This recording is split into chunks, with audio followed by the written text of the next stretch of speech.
जय श्री राम। तो दोस्तों एक भाई कमेंट आ रहा था, भाई आपकी क्वालिफिकेशन क्या है और इंग्लिश कैसे सीखा आपने बोलना। तो थोड़ी थोड़ी बारिश हो रही है भाई, थोड़ी थोड़ी स्नो है, थोड़ी थोड़ी बारिश है। तो भाई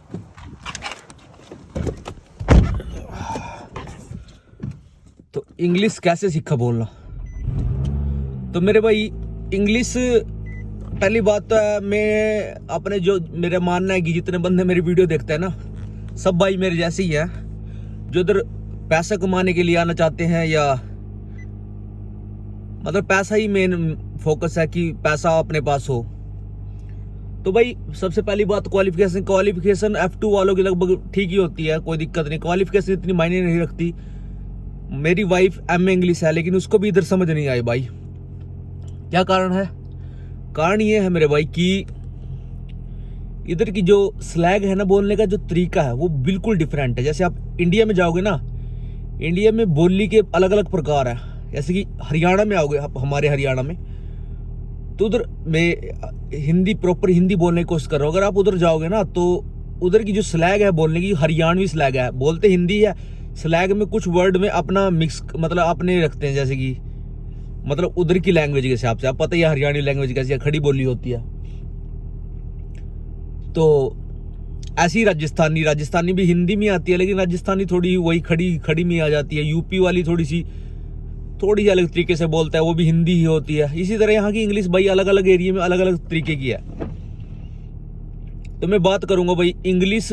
जब हम इधर आए थे तो सबसे पहले इंग्लिश की सबसे बड़ा रोल हुआ था, क्योंकि जब मैं इधर आया था तो मैंने सीधा कांटेक्ट किया था थ्रू फेसबुक के थ्रू। मैंने स्टूडेंट ऑर्गेनाइजेशन से कांटेक्ट किया था। हमें नहीं पता था हमें किधर जाना है और हम किधर जा रहे हैं।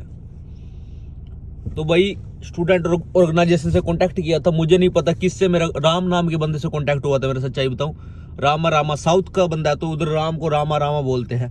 तो रामा से मेरा कांटेक्ट हुआ था ना। मैं उस भाई से कभी मिला, तो उस भाई ने मेरा सारा काम बिल्कुल, मुझे जरूरत ही नहीं पड़ी मतलब फालतू कुछ सोचने की। हम जैसे एयरपोर्ट पे उतरे तो अंग्रेज लेने आए हमें, सच्ची बताऊं, जो इधर के हेल्प ऑर्गेनाइजेशन से जुड़े हुए हैं अंग्रेज। बाप बेटा थे। वो बंदा आर्मी से रिटायर्ड था, मतलब उसकी पेंशन घर पे आती थी, पेंशन वगैरह से घर चलता था। तो भाई तो उनके साथ भी कन्वर्सेशन में इतनी दिक्कत हुई। हम अलग ही कमरे में उन्होंने हमको कमरा दिया। हम उनसे बात भी नहीं करते थे, क्योंकि उनकी इंग्लिश अलग यार, हमारी इंग्लिश अलग। तो वो क्रिश्चियन धर्म को फॉलो करते थे, तो उन्होंने थोड़ी अलग हमको चर्च में भी ले जाने की कोशिश करी। तो ऐसी कोई दिक्कत नहीं है भाई।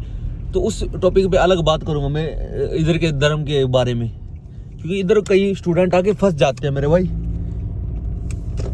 तो इनका सबसे ज्यादा तगड़ा मोटिव होता है अपने धर्म की तरफ लेके जाना। तो मैं तो थोड़ा अपने धर्म का भाई कट्टर था। धर्म कट्टर मतलब ये नहीं कि दूसरे धर्म से नफरत, मतलब अपने धर्म को जानने वाला था। तो भाई इंग्लिश की बात ऐसी है, आपने ज्यादा ऐसी चीज सीख के नहीं आनी है। जैसे आप नॉर्मल अगर आप, क्योंकि आपको इंग्लिश यार ऑलरेडी आती ही नहीं है इतनी, अगर आती नहीं है, अगर आपको इंग्लिश आती है तो भी इधर अगर आपको थोड़ा टाइम लगेगा, अगर आपको थोड़ी बहुत इंग्लिश आती है तो आपको थोड़ा बहुत टाइम लगेगा, तो आप सीख जाओगे आराम से। इतनी बड़ी बात नहीं है। मुझे भी टाइम लगा था भाई। टाइम क्या लगा था, स्टोर पे आया था, क्योंकि इधर एक जैसे कि मुझे से कोई फायरबॉल मांगता था। फायरबॉल इधर की एक विस्की है, सबसे ज्यादा बिकने वाली विस्की है इधर फायरबॉल। तो भाई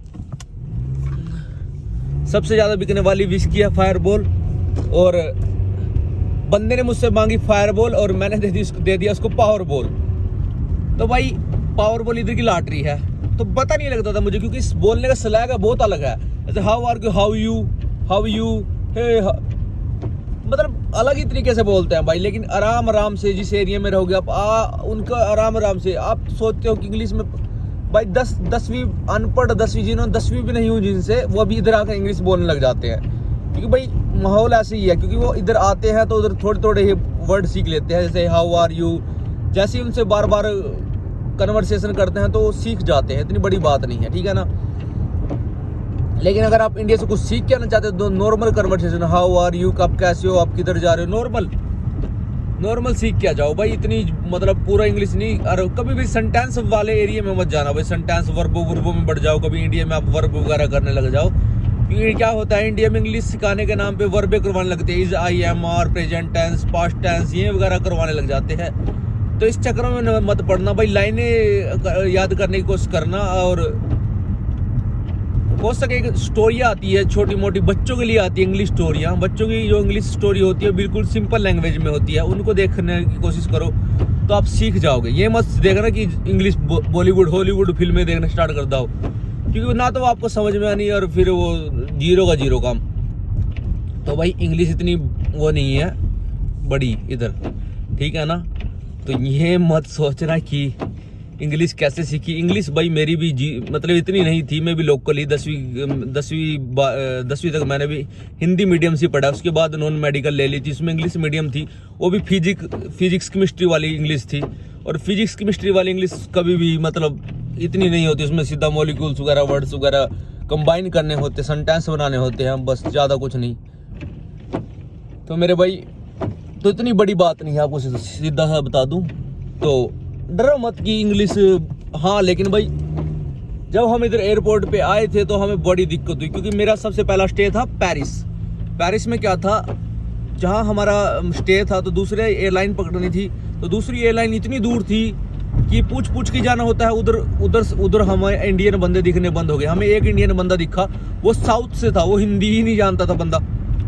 तो भाई साहब हमने मेट्रो थी अंदर, पेरिस में अंदर मेट्रो चल रही थी उसकी एयरपोर्ट के, उस मेट्रो को पकड़ के हमने 7 नंबर उस पर उतरना था, 7 नंबर स्टेशन पे। 7 नंबर स्टेशन से 12 नंबर जो लोग है जो यहाँ से हमने अपनी वो पकड़नी थी, और बीच में चेकिंग वगैरह सब कुछ था भाई। बहुत दिक्कत हुई, इंग्लिश हमें वो वाली आती नहीं थी, फिर भी माथा मार के परमात्मा की दया से अपनी जगह पे पहुंच गए थे। तो भाई थोड़ी बहुत इंग्लिश सीख के आना मेरे भाई, बाकी ये दिक्कत है। अगर आप एयरलाइन चेंज करोगे तो दिक्कत होगी भाई शुरू में। अब तो हम जहाँ मर्जी ले जाओ भाई, इंग्लिश में मतलब थोड़ा बहुत बात करके इनसे अपनी बात को रख सकते हैं, इनकी बात को समझ सकते हैं। मैं ये नहीं कहता कि मुझे सारी इंग्लिश आने लगी, मतलब ये है कि उनकी बात को समझ सकता हूँ, मैं अपनी बात उनको समझा सकता हूँ, ठीक है। इतना हो गया है, क्योंकि अब मैं जैसे मैं अपने बेबी की अपॉइंटमेंट भी लेता हूँ डॉक्टर की, वे भी साउथ के बंदे हैं, वैसे तो साउथ के ही डॉक्टर है इधर भाई। साउथ के पढ़े लिखे बंदे ज़्यादातर साउथ के, इंडियन जो पढ़े लिखे हैं साउथ के मिलेंगे। हरियाणा पंजाब, अपने यूपी हरियाणा पंजाब वाले हैं बंदे हैं, डोंकी वगैरह के बिजनेस में मिलेंगे, या काम स्टोर वगैरह पे मिलेंगे। तो भाई ऐसी आराम से जैसे ही आपको मतलब इनसे बार बार मिलते रहोगे तो आराम से याद हो जाएगी भाई। क्योंकि मेरे भी बहुत सारे दोस्त हैं इधर जो कुछ नहीं जानते थे, अब इंग्लिश परफेक्ट बोलते हैं। मैं भी कुछ नहीं जानता था, उनको क्या बोलूं, मैं भी कुछ नहीं जानता था, मतलब नॉर्मल जानता था मैं, इतनी भी वो नहीं था, नॉर्मल जानता था। तो भाई इतनी बड़ी बात नहीं है, थोड़ा सा क्योंकि टाइम लगेगा लेकिन समझ जाओगे। तो इतनी बड़ी बात नहीं है भाई। जो भी कह रहा था इंग्लिश सीखना इतनी बड़ी बात नहीं है, आराम से आ जाएगी जैसे ही ट्रबल करोगे। अगर आप स्टूडेंट हो और आपको फिर भी इंग्लिश नहीं आती भाई, फिर आपको थोड़ी मेहनत ज़्यादा लगेगी, क्योंकि जाते ही आपकी क्लासेस सारी इंग्लिश में लगेगी। तो आपने ऐसे बंदे से कांटेक्ट करना पड़ेगा जो थोड़ी बहुत इंग्लिश भी जानता होगा और हिंदी भी आपको जानता होगा। तो ऐसे ग्रुप में कांटेक्ट कर लो अपना भाई। और यही बात थी। आशा करता हूँ आपको इंग्लिश से रिलेटेड मेरे थोड़े बहुत में जैसे मेरा इधर का एक्सपीरियंस है वो मैंने आपको बताने की कोशिश की। आशा करता हूँ आपको समझ आई होगी। तो जय श्री राम भाई। और अगर कोई भी क्वेश्चन है तो भाई कमेंट जरूर कर लीजिए, सब्सक्राइब और शेयर और नोटिफिकेशन बेल जरूर दबा लीजिए ताकि नोटिफिकेशन मिलते रहे। जय श्री राम।